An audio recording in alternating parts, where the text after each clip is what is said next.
So don't worry, I'll start again. Okay, so today we will be discussing about small office, home office firewall, which is also called as Soho firewall. Soho firewall or small office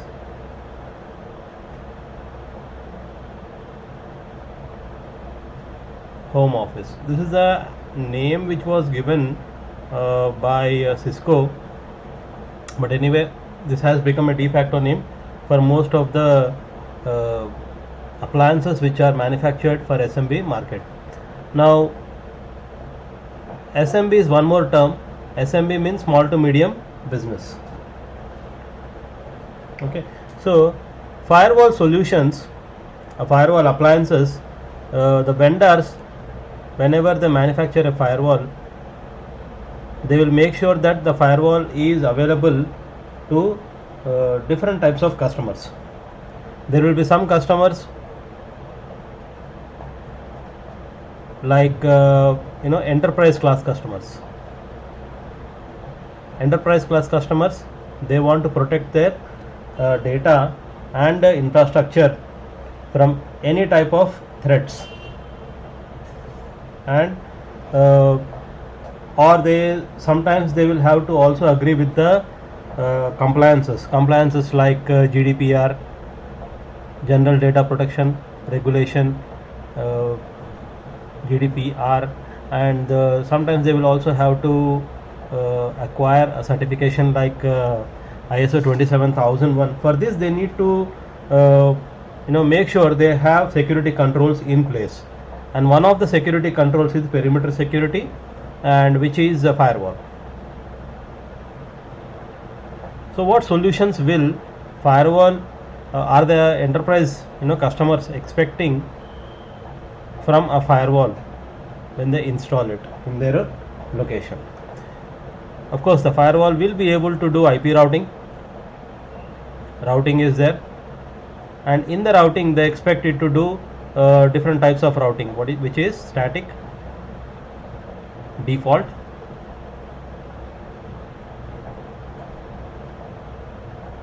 and they also expect the router, so the firewall, to be capable of having a dynamic routing protocols support like RIP, OSPF to the minimum, because these are the two open and dynamic routing protocols.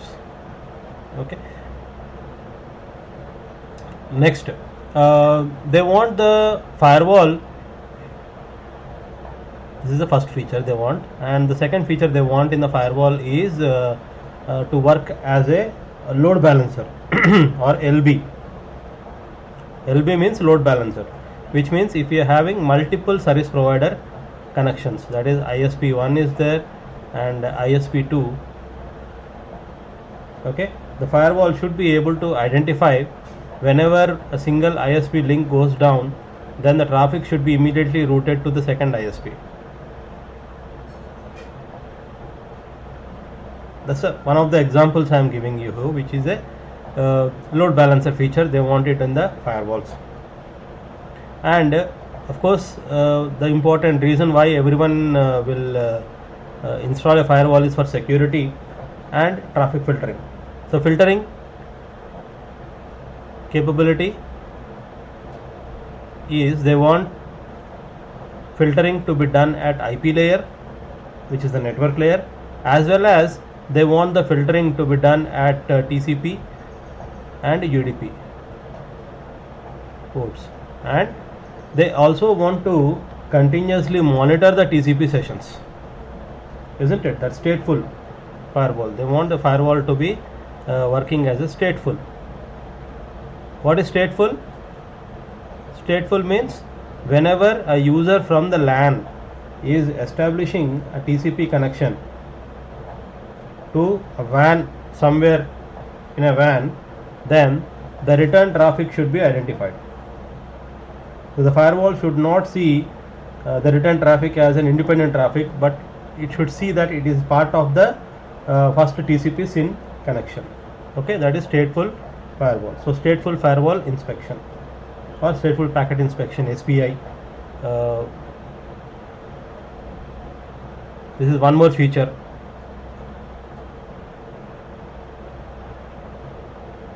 SPI. Okay, and additionally these are the basic things. Additionally, the majority of the enterprise they expect their users to connect to office network from an untrusted network like internet. So they want that connectivity to be secure, so they will need a VPN service from the firewall. So firewall will act as a VPN server to check all the usernames and passwords whenever someone is connecting to their network from internet, or the firewall should be able to integrate with the Active Directory, that is Windows if you are using one, to verify the usernames and passwords. That capability they want it on that. And sixth feature they look always is proxy. The firewall will be acting as a transparent proxy. Transparent proxy means it will not reduce the TTL value whenever the IP packet is going out. It will inspect all the traffic or the content, but it will be doing it at a lower level of the OSI model, that it will not touch anything at the application layer or the presentation layer. It will not touch it will not modify anything there, but it will try to match the traffic with its own signatures to identify which is a good traffic and which is not a good traffic. Okay, so proxy is there. Then content filtering.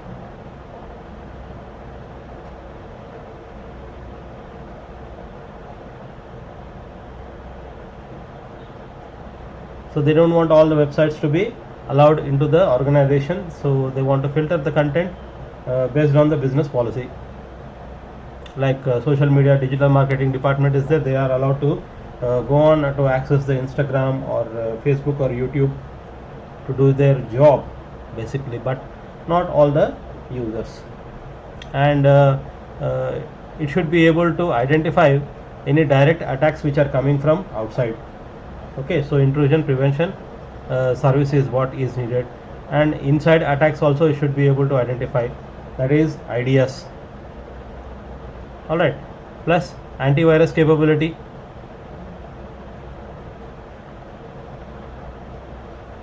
At the perimeter level.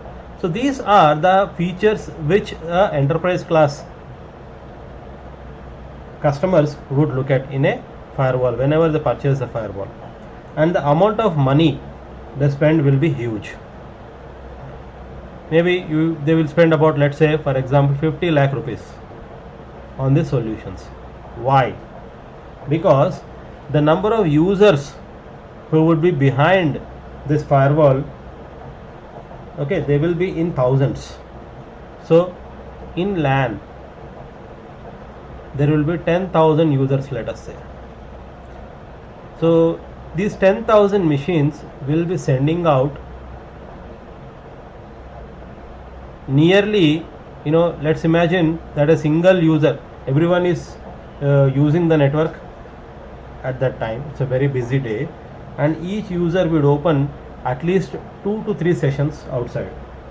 So that makes nearly 30,000 concurrent connections at any point of time.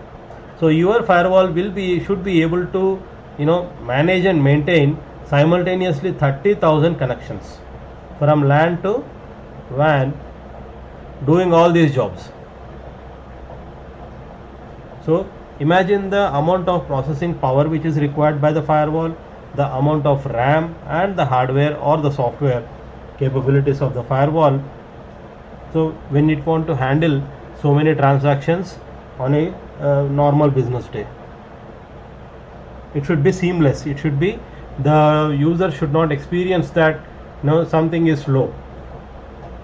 So businesses, they invest a lot of money in the firewall solutions. Alright, because they have so much traffic and they want a device, a robust device which should be able to handle that much traffic. This is one customer. Then there is another customer for the same vendor. Who is this customer? This customer is our SMB. SMB is small to medium businesses. Now how many people they have in their offices? Some offices they have hardly 5 people. Some they may have 10 or 15, or maximum they will be having 50 users, not more than that. Now they are not worried about GDPR or ISO 27001 certifications and all those things, but they are worried about protecting their own network, their own data they want to protect. Okay, for that they need a firewall, and there are some constraints here. The constraints are they want all these features of the firewall. The firewall should be able to root, it should be able to load balance, filter, stateful firewall inspection, VPN, proxy, everything should be there. But it should come in a budget. They don't want to spend this much amount of money. Maybe their budget is about, let's say, maximum 50,000 rupees, not more than that. And let me tell you here, when you order a firewall for any organization, may it is enterprise or SMB, the firewall, when you make a purchase here, this is for the appliance plus the license. This license, depending upon the vendor, maybe it will be valid for 3 years. In this 3 years license, you will be given all the free firmware updates, and let's say if you are also capable also purchasing antivirus or content filtering, so all this license additionally, then you will also get continuous updates from the vendor. Maybe there are some bad IPs which are discovered on the internet, which has to be blocked. So anytime a user is trying to connect to those IPs which are already discovered to be bad, so your firewall will automatically block it, because it is getting an update from the vendor, since it is under the license. Again, for renewal of the license, depending upon the vendor, the price may vary again. So this is not fixed, it's not a one time purchase and then you will get a lifetime updates. No, it is not like that.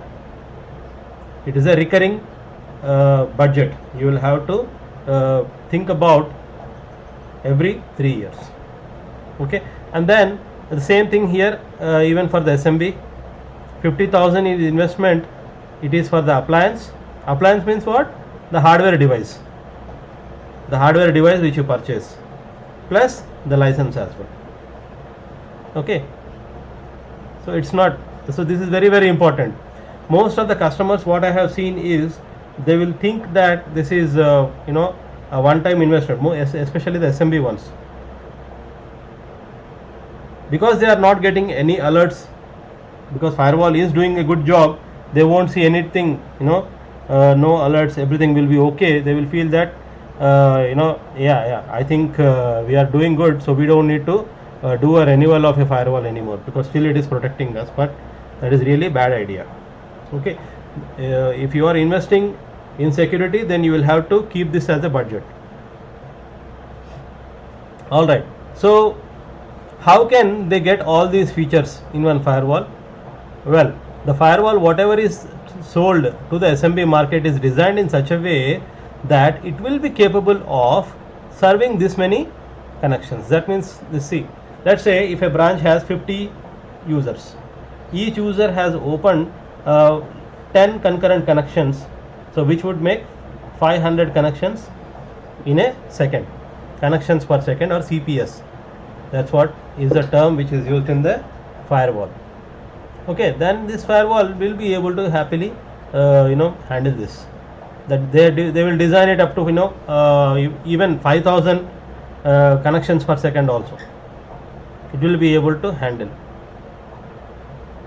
Okay, and the firewall, whatever is being sold here, it may not have the robust hardware as we have for the enterprise class, but it will still be sufficient enough to handle all this traffic.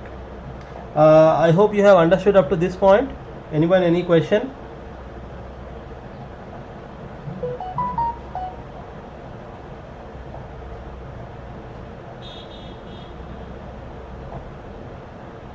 Any questions, anyone?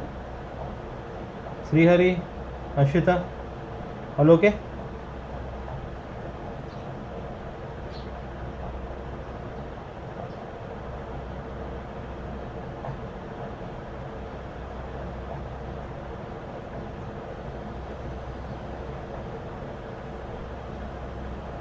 Very good then. So today we will see one demo of a small to medium business firewall. A small to medium business firewall demo we will see.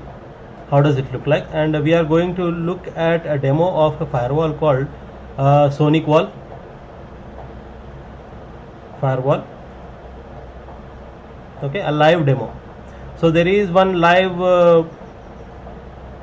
demo box which the SonicWall website have it. I'll take you to their website. 1 minute. Here, this is the website.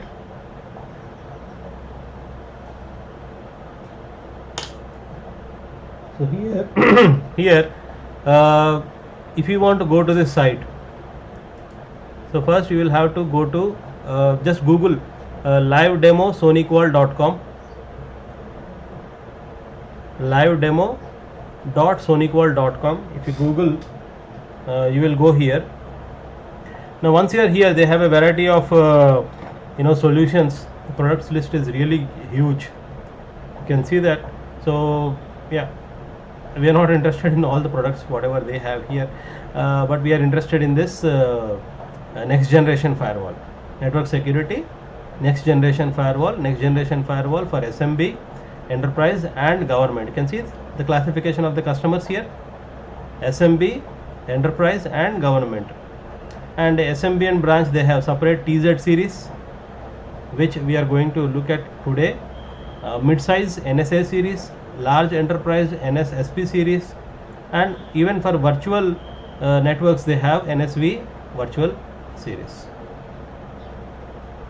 Okay, so once you click this link, then it will take you to this page. Here, so I am at a TZ series, small to medium business.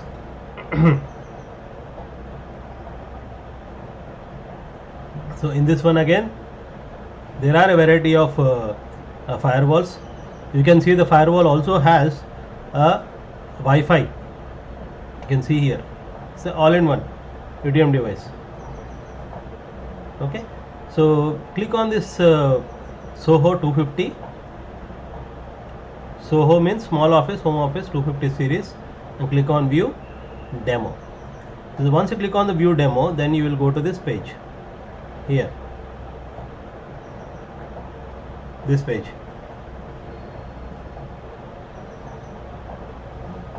This is the first landing page you will see even on a real firewall.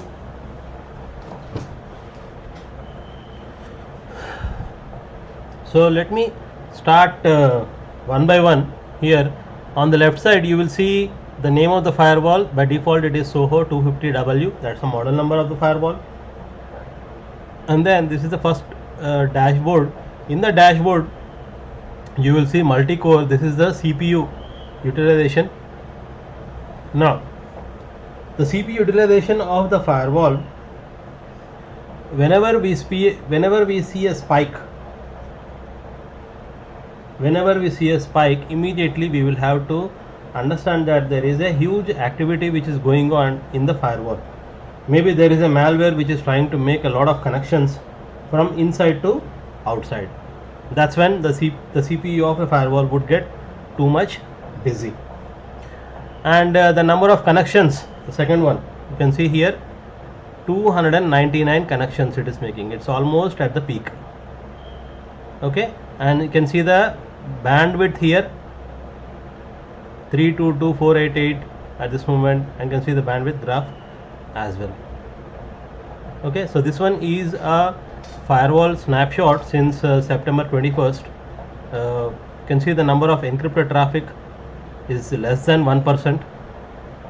Okay, and a number of unknown users are 0, I mean 100%, because it does not recognize the users whoever are logging in, because the users are authenticated by a different device, not by the firewall.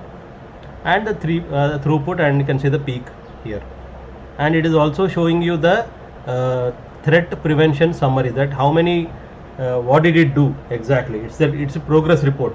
Just imagine you have employed somebody and you are asking him, what did you do in the last 1 week, tell me, something like that. So here it was able to block gateway antivirus, using gateway antivirus 11 threats. It was able to block again 11 threats, this ATP. Okay, botnet filter it was able to do up to 8, intrusion prevention 1, and rest are okay. It did not encounter anything which is spy related or nothing related to GeoIP filter. A GeoIP filter means you are trying to filter based on the countries. Let's say you don't want to send any traffic from your office to Pakistan, so you will put a GeoIP filter. That means all the IPs which are going towards Pakistan will be blocked, or all the IPs which are going towards China will be blocked. That's a GeoIP filter. Recently you might have seen our country has blocked all the apps, has banned all the apps where the traffic is going towards China, because of national security reasons. That's what the government has said. So that's one example. And yes, so gateway antivirus is on, anti-spyware is on, intrusion prevention on. So at a time you can see what are the things which are running, okay, and what are the things which are not running here. So anti-spam, you know what is spam, right? Spam is unwanted traffic, like unwanted emails if you get to buy something which you don't want to buy. Alright, so that is spam filtering here. So at this moment on this firewall it says the license is not activated, we need to purchase it separately. So as I told you, firewall, depending upon the features which you want, you will have to purchase additional licenses. They don't come all in one. You purchase one firewall, maybe it will come with some default features, but not all the features will be activated. So separately you will have to purchase and activate those features here. And then here you can see the applications, top 10 riskiest applications. So you can see here risk level 2, Skype application activity, okay, the traffic, such a huge amount of traffic.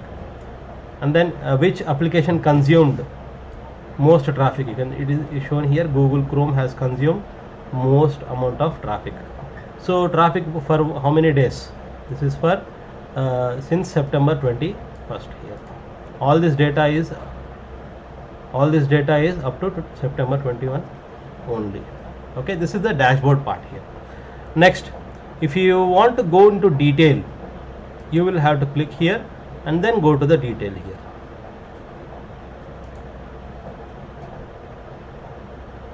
So these are the different sections, and then individually if you want to see the core number, okay, what type of processor it is being used here. So high utilization on core 1 is normal while browsing web management interface and applying any changes. That's what it is. So then real-time monitor.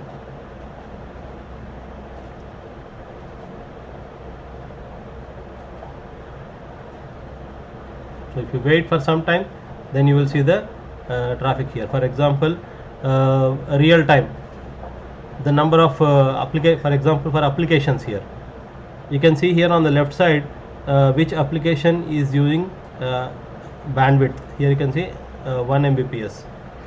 So here general HTTPS management traffic, and then Skype, SSL, general HTTPS, Google Chrome, all this data is given on the right side. Or you can filter if you want to see only one particular app. Let's say I only want to see Skype. You can see, you can only monitor on the Skype here. real-time monitoring.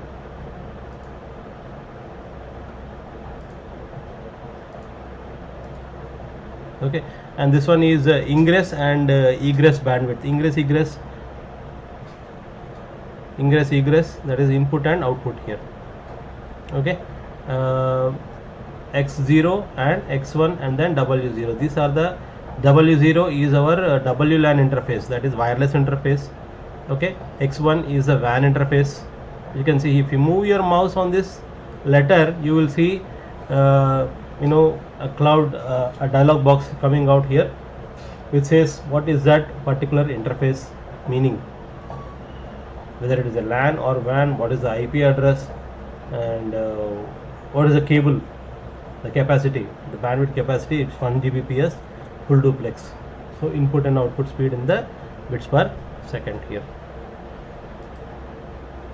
Okay, you only want to monitor the percentage of WAN, then you can go for this one and wait. You can look at it in the graphical. Here you can change the capabilities also.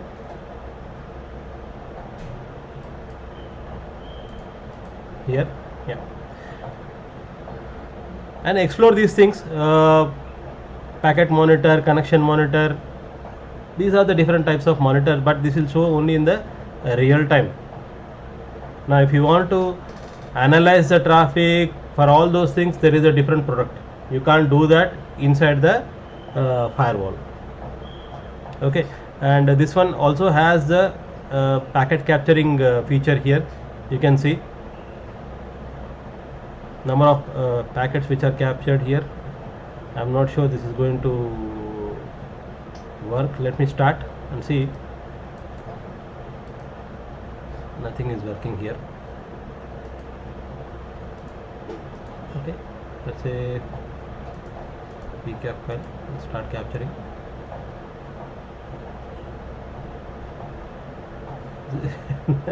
It has downloaded, but I'm not sure what it has captured.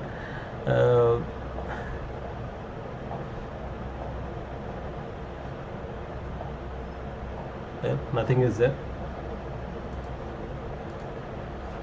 Okay, so yeah, you can capture and you can even download it. Now let's go to the next one, system status. This is one more important section here. If you click on the status here, you will see the model number, the product code, serial number of this. This is really important for support, because you will have to create your own account in the SonicWall to update your license and register your device as well. And you can also see the capability of this firewall, that is total amount of RAM and the flash memory. Okay, and the time it was up, and connection peak you can see here, 610 connections. Currently there are only 88 connections, and maximum it can handle up to 28,125 connections. That's what I said. So this is, maybe you are installing this for 50 users, but still the capacity is really huge. Okay, and the security services, that is security services means features. Okay, which features have license and they are still working, and which features they do not have the license. So for example, do we have a license for antivirus on this one, or VPN? See, VPN we have license here, it is licensed. SSL VPN, yes, we have a license here. So one node in use, one license here, global VPN client here.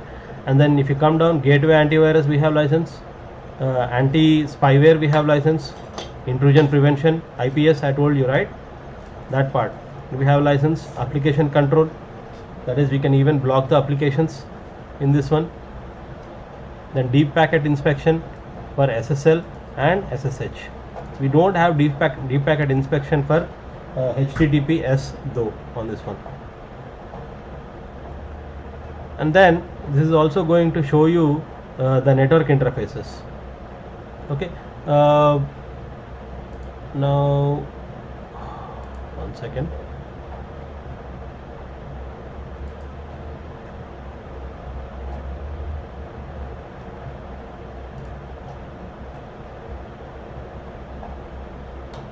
If you go to the support page, you will also get to see what was our model number, Soho 250.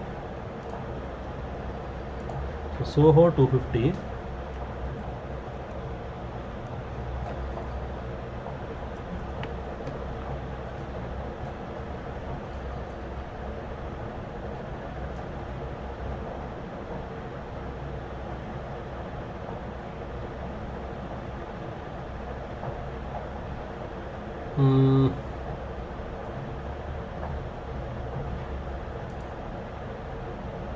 Let me see here. I am trying to look at the manual for Soho 250, or let me see in the general just to show you the interfaces.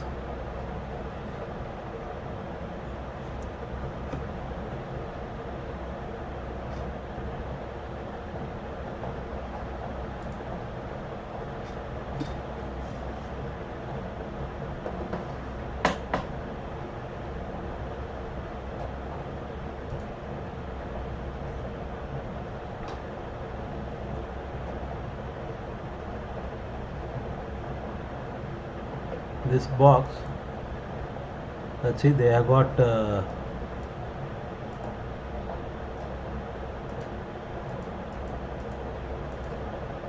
we actually want to see the interfaces, but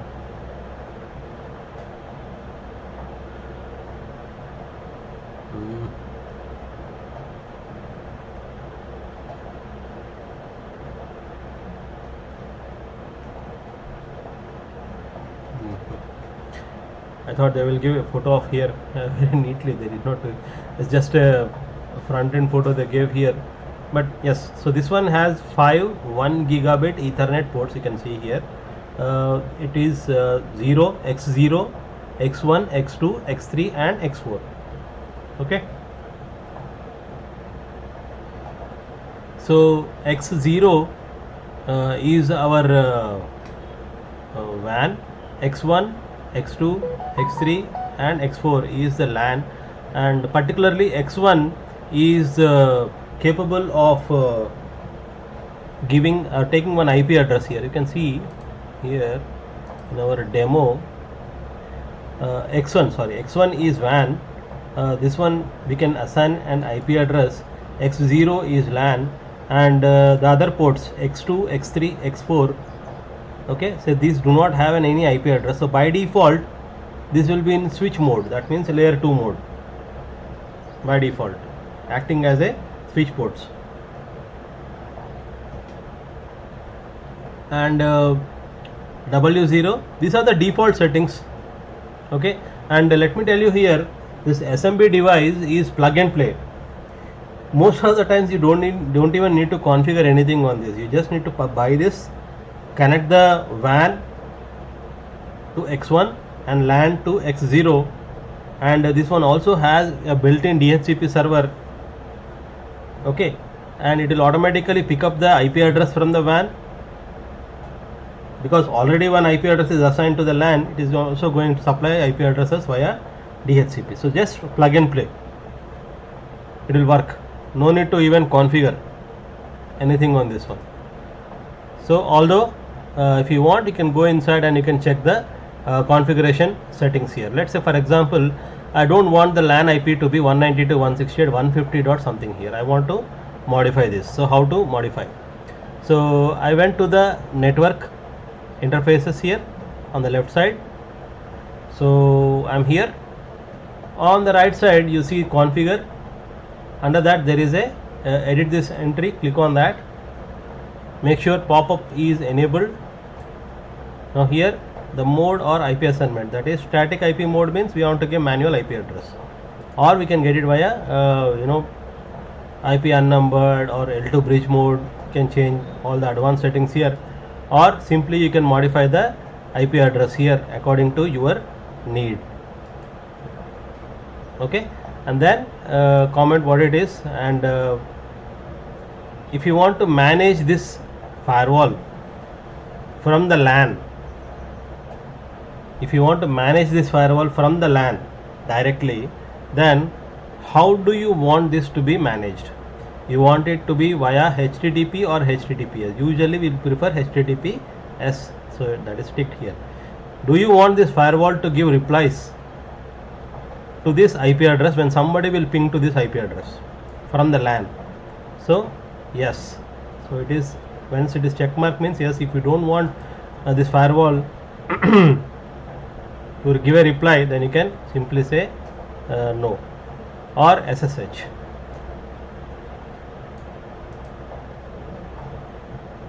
Alright, then advanced bandwidth, you can even configure the bandwidth, which is not recommended. The defaults usually are good enough.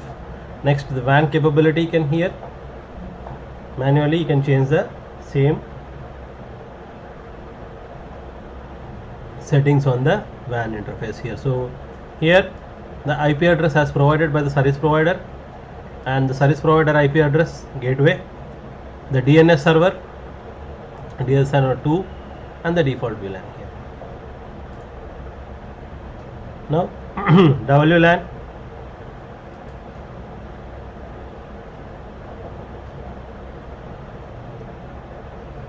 same thing again.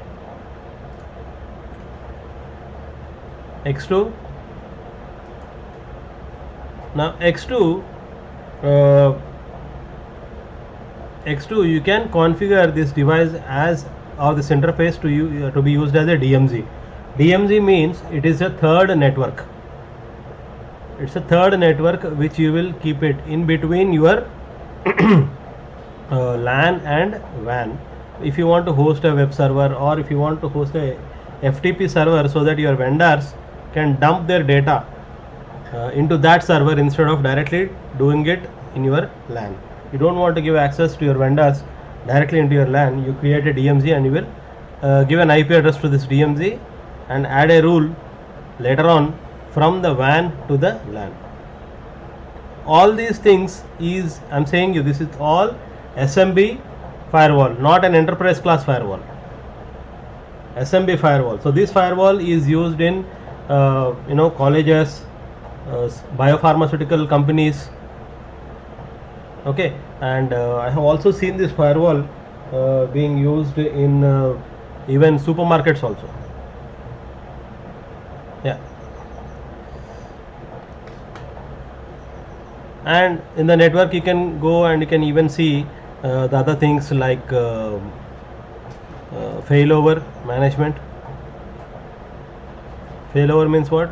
Let's say you want to have two firewalls. If one is down, the other firewall should be up.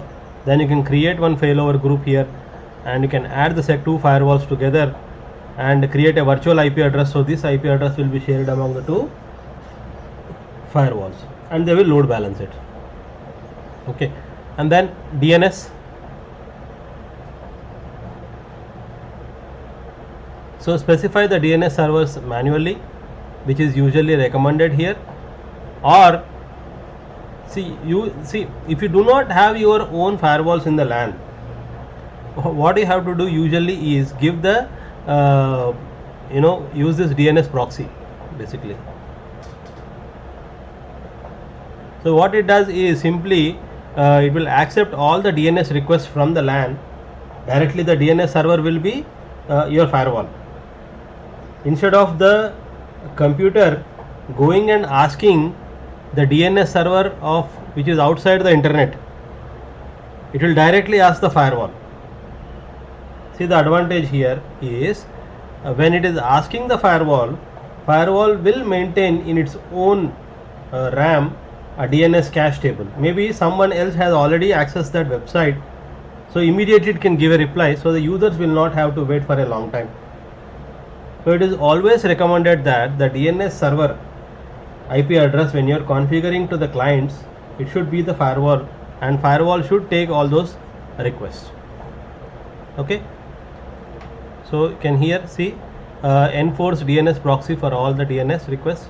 or and also enable DNS proxy cache. This is what it does.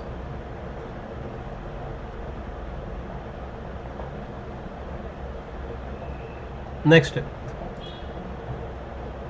the most important part of the firewall is your routing.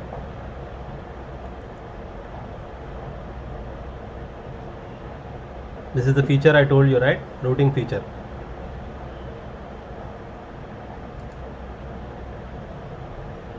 So if you click on the route policies, so right now it is saying that from any source to this particular destination and any service, any application, right now it is routed.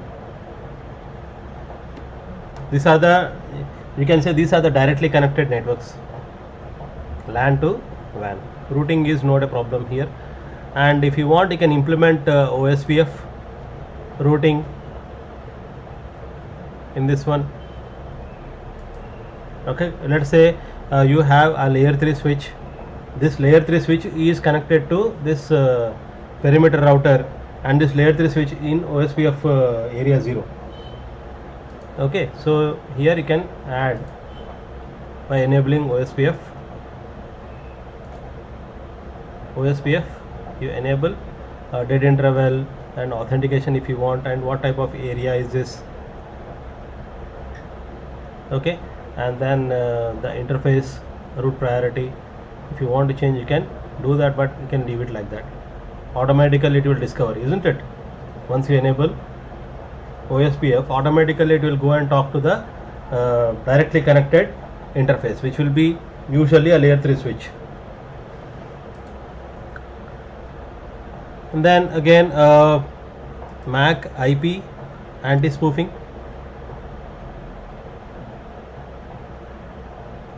All these are the features to detect any type of ARP spoofing attacks which would come on the to fool the gateway, which will be usually our firewall. We have man in the middle attack by EtherCap. Man in the middle attack can be done by poisoning the ARP cache.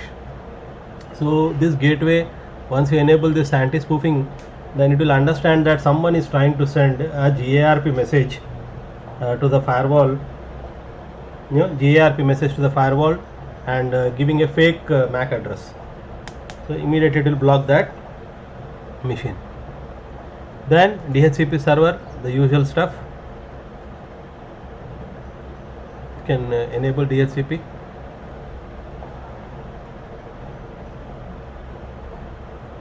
Advanced.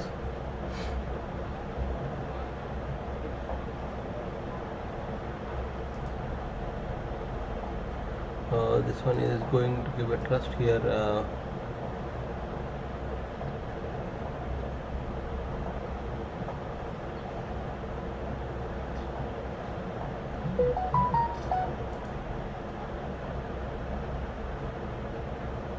Enable this DHCP scope. You can give here starting IP address, all those things.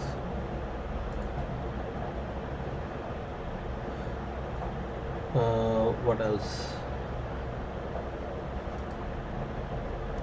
And if you go to the firewall part here, actual firewall part here, so this is where you can write the rules. Okay, so in the firewall by default there will be one rule. Now this one can see the rule is very simple in SonicWall. You can see from LAN to WAN. From LAN to WAN. What is the rule? This rule will be applied for all the IPv4 and IPv6 traffic and all type of applications here. Okay, and then it is also said that the maximum rule count is 2515 for this particular firewall. Now what is the default rule? The default rule is saying that from LAN to WAN, from LAN to WAN, from any source to any destination, any service is allowed. All the users are included, there is no exclusions.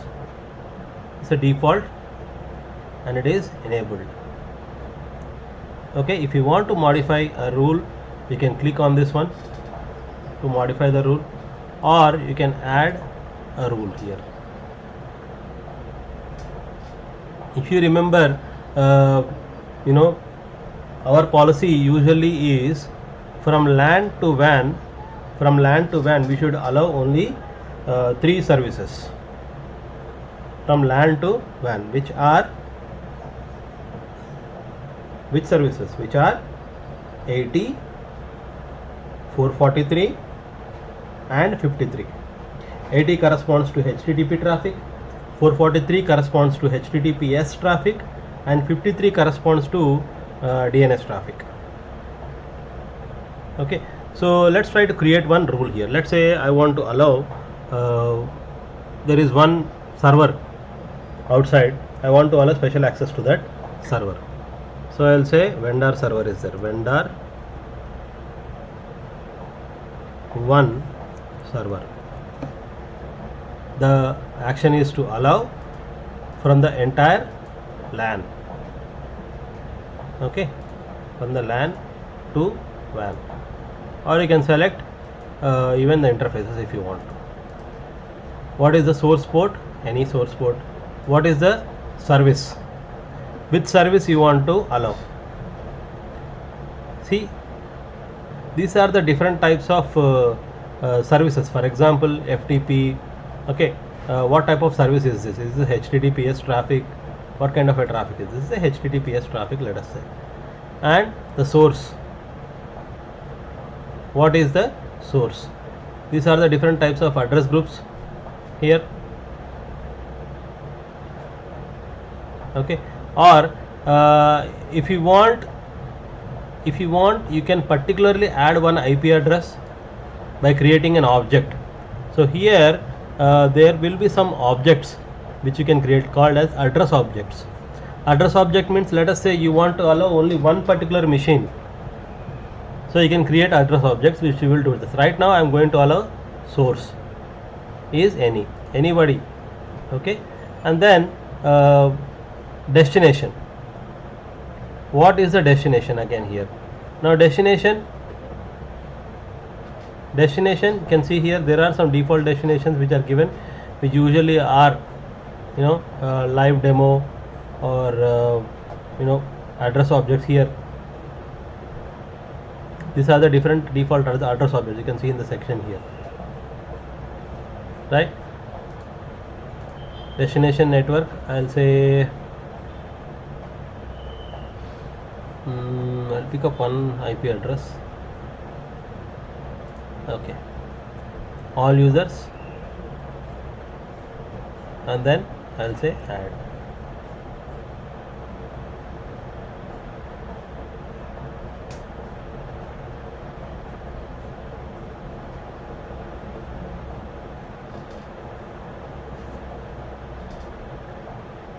So here demo mode, no changes are allowed, that's fine. But can I modify this rule? Yeah, we will see that if we can modify this default rule here. From LAN to WAN, source port number, service, anything, and source IP address, that's fine. Destination is also any.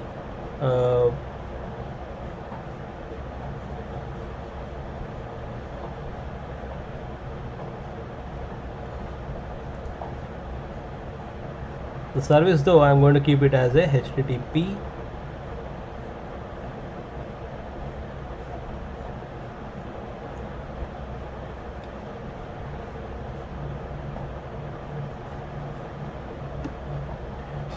service from any source to any destination, and OK. Again, this is one rule for allowing HTTP, and then HTTPS and DNS. That's it. So 3 rules are really important to restrict all the traffic, unnecessary traffic. Then you can filter. That is the highest amount of security we can give. And then address objects, if you go, you can add a particular IP address, a single IP address. See here, Bing Force Safe Search, it is already given here. or if you want to add your own object, you can add here an object. Let's say there is a server 1, and then this is in WAN. Okay, it's a host, a single machine, and the IP address, public IP address 200.200.200.1, and then add.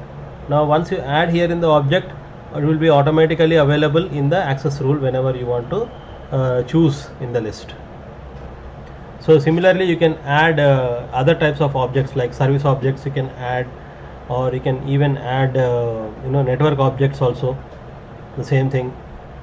Address object itself, you can modify it and make it as a network object if you want to entire network to be classified like this. So this one is individual objects here, live demo DC1, live demo, this is dummy data whatever he has given here. Okay, now this one is a subnet. Subnet means the entire network.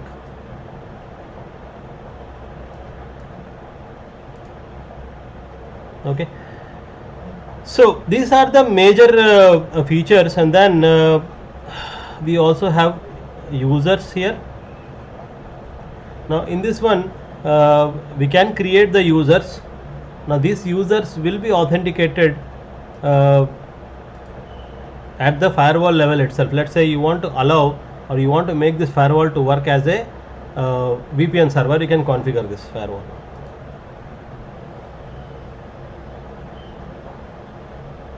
You can configure this firewall to work as a VPN. You can create one VPN group and you can manage it. So this is the preferred. Already the VPN is active here. You can say gateway IP address for this one. You can configure.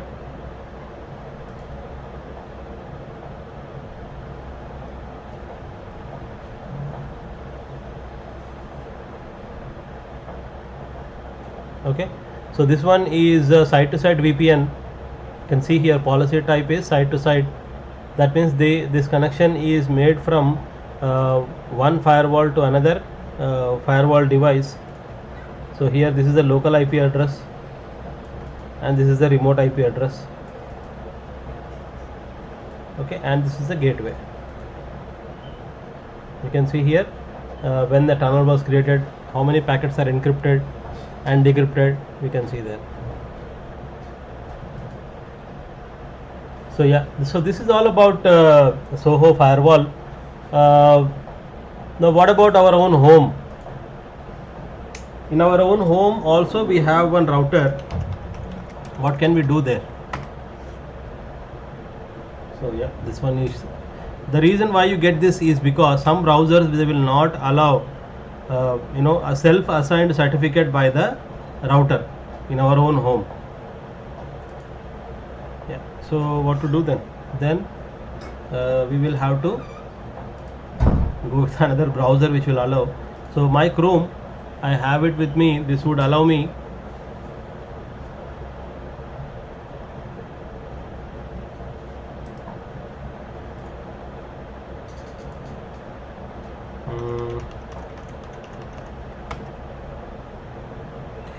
here. Even if you get this, you have this advanced button, you can proceed to 192.168.1.1. Now the first step you would do, once you configure a home based firewall, which you get usually free of cost, at least let's say even the SMB or small business, whoever is there, is not interested to invest any money in purchasing the SonyQual firewall. So what can you do then? You can at least protect, do some basic steps. Whatever I am showing it to you now, you can do at least these things to protect his network, but there is no guarantee that it will be protected. Alright, so let me show you the steps which I will do. First of all, you will have to protect the device itself. So somebody in the LAN should not type this IP address and log in easily into the router. Usually the first the admin username we cannot change. We cannot change the username admin, that is fixed. So the only thing, the attacker, whoever want to hack this router, will have to guess on this password. So once he will know the make and model of this router, he can Google search and find out the default password, or usually it will be printed on the device itself and the backside of the device. Okay, now how to change the default username, how to change the default password. Once you log in, usually if you go to the maintenance here, in this case it is maintenance or management, you have to look around. Every device will have its own menu. Okay, and here you can see the password. Here I select the password. Now the existing user account table here and select it. The username is here, old password is the default password. I will have to enter and change the password here, and make sure that the password whatever you are using in this case should be at least 14 characters in length, and it should be a passphrase, not a password. Passphrase is a sentence, and out of a sentence you will have to make a password, so that your device is at least protected on its own. Okay, next, the firewall capabilities. If I directly jump into this device, firewall capabilities, so here you can see this has got its own firewall. It's really good actually, because this device is free device, and I'm not sure the efficiency of this firewall. They may give all these features, but it may not work. There is no guarantee that even if you enable some features, it may work or it may not work, but you can give your best try, hoping it will work. So by default, the outgoing default policy is to allow, and incoming default policy is also is to allow. All the traffic is allowed bidirectionally. Okay, and yeah, you can apply a filter on the devices here. That is, you want to deny a certain source MAC address or a certain destination MAC address, you can put it here and give a direction here, whether it is incoming or outgoing here. You want to block certain traffic. Let's say if there is what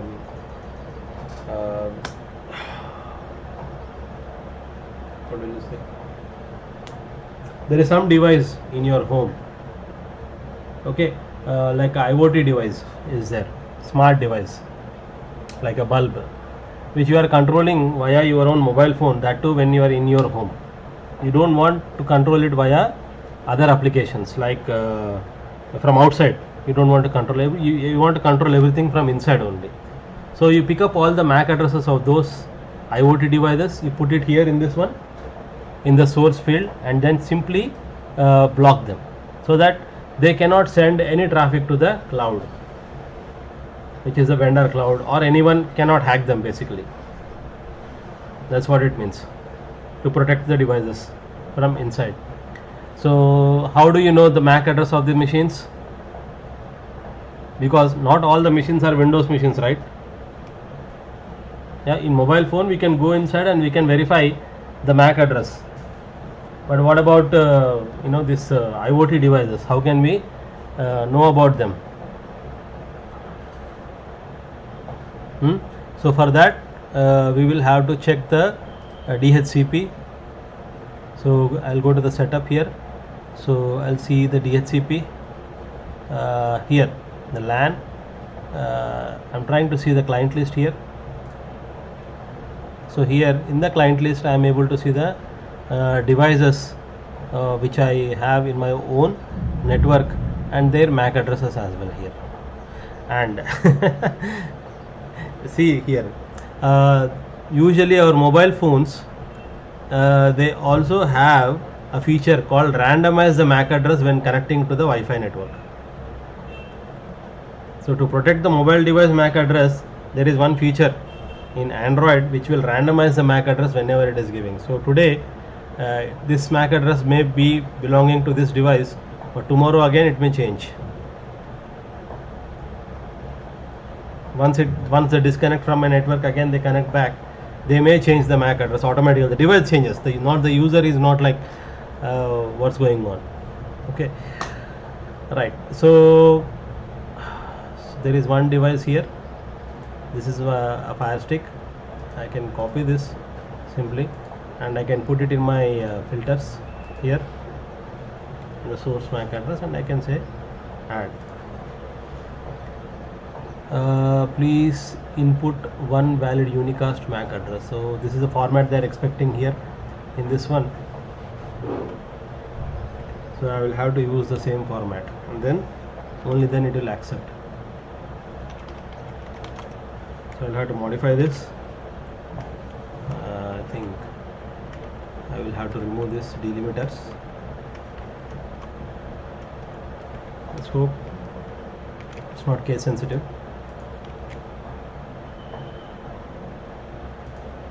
Yeah, it's not. So here I am denying here. So that means what? That device, Amazon, whatever device it was, it won't be able to communicate outside now. It could be a Fire Stick in my own home. Next, you can do the filtering here based on the IP v4 source IP address. You can do filter. You don't want one particular machine to communicate outside, you can filter it based on IP, TCP or UDP. Okay, so here my WAN interface is point to point over Ethernet. It's a DSL connection basically, and I can add the rules here just like an ACL. And URL filtering is also there. I am not sure about this URL filtering. I tried it once, it did not work very well. So yeah, you can try. And whitelist, blacklist. You can apply the IP addresses, okay, and the services here. Then it also says that it can prevent DOS attacks. I will have to test it. I'm not sure. I may even crash the device as well if I test it with HPing by sending directly SYN attacks on this one. So a denial of service attack, maybe it will be able to recognize. So enable DOS prevention, and then number of packets per second, how many packets per second it can handle it, and then enable source IP blocking, that is 300 block time per second here. That is a 300 seconds it is going to block, and again enable it again. So next, software forbidden. You can you don't want Yahoo. Who is using Yahoo Messenger anyway today? But still, if you want to block Yahoo Messenger traffic to be going out from your LAN, you can block these things. I'm not sure what kind of firmware these people are making it here, and they did not even, do they have a feature of add? Oh, I have to select here and add, that's it. That's fine. I don't want, I'll delete it. Next, parent and control. Yeah, so this one, once you enable it here, so your entire internet access for this router will be restricted. Okay, you can do it by IP based or MAC based, starting time, ending time, that is there. But there is one more feature I was looking into the firewall, which is ALG SIP. It's not there here. Okay, and next, in the services, make sure that UPnP service on the WAN interface is completely disabled always. UPnP is a service. Okay, once it is enabled, it will allow automatically discovered by other devices on the internet. So when somebody is scanning on the internet random IP addresses, public IP addresses, then if UPnP is enabled here, then he may discover your own router, and he may even try to exploit your UPnP service. So make sure it is always disabled here. Okay, SNMP is by default disabled, no need to worry about it. So attend DNS automatically, because the IP addresses, the DNS IP address what I am giving to the clients is usually the router IP address. All right. So that's all on this part here today. The Soho SonicWall firewall we have learnt, and we have also learnt about the home-based router capabilities here. So thank you very much for joining in, and see you with another topic next time.